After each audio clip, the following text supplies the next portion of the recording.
Okay, here's an unrehearsed extended version off of my TikTok. We installed this pump and the new plumbing. The new plumbing is only that section right there. Here's some tools that I recommend for the plumbing installation. Do not use these. Pipe wrenches on plastic, never. Just go with never. And if you read the instructions on the pull pump, and it says all plastic threads should be hand tight.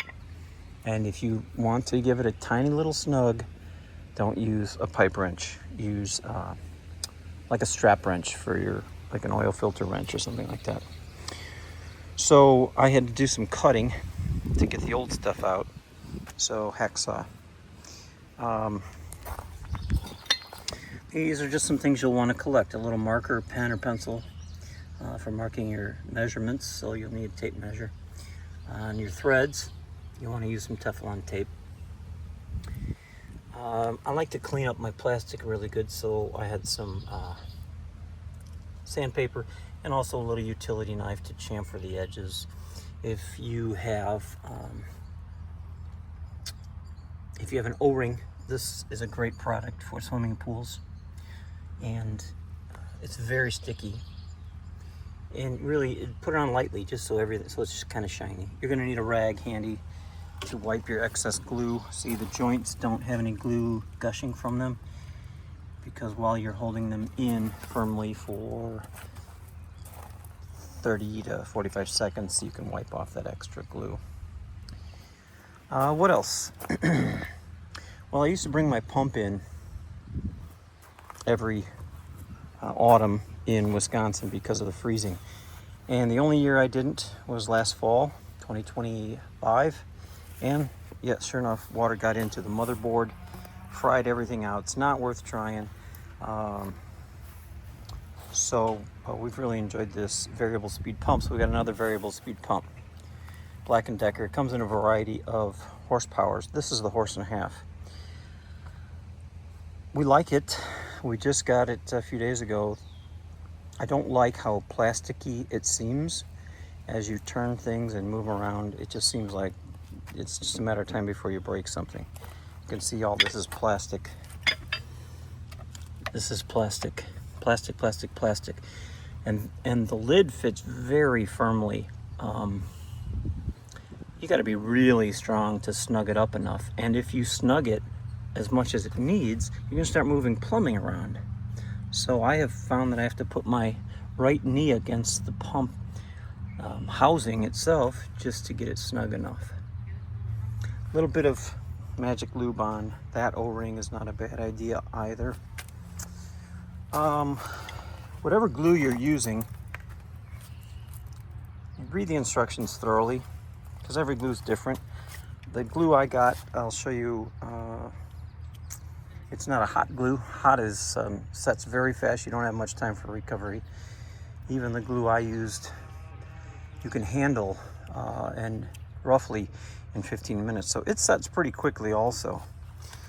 If you're setting up a new valve system and it's near the ground, keep in mind you're gonna want to be able to turn these without hitting the ground, and make sure they're in the position you want.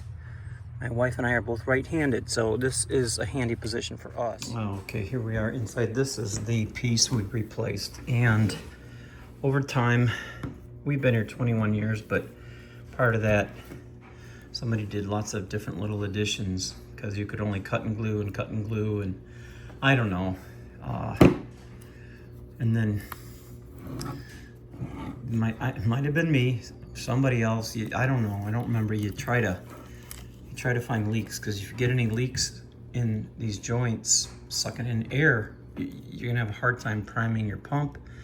And even if you get it up and running, you're gonna get bubbles anywhere that there's air coming in. So very hard to tell, and didn't look good. And this diverter valve was really messed up too. So, and then of course, you know, son of a well driller went and put one of his big well drilling pipe wrenches on plastic, which is always a no-no.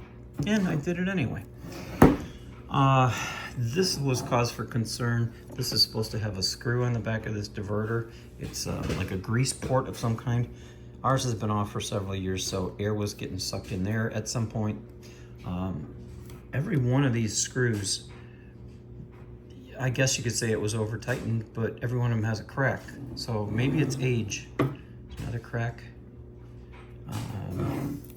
There, crack. Potential sources for air coming in. Also, potential source for not keeping this down tight enough, allowing air to get in. So this could have been a source of our ability not to prime as well. So it was time. Cut it off with the hacksaw, and you saw what we replaced it with. You don't have to have a diverter valve. The diverter valve just, in our case, it's an in-ground pool. We had one side for the deep end suction and one side for the incoming from the skimmer. So, but this diverter did not give us the option to shut, like say, shut the deep end off and partially open the shallow as you're trying to prime. You want what's called, we call it a smaller straw.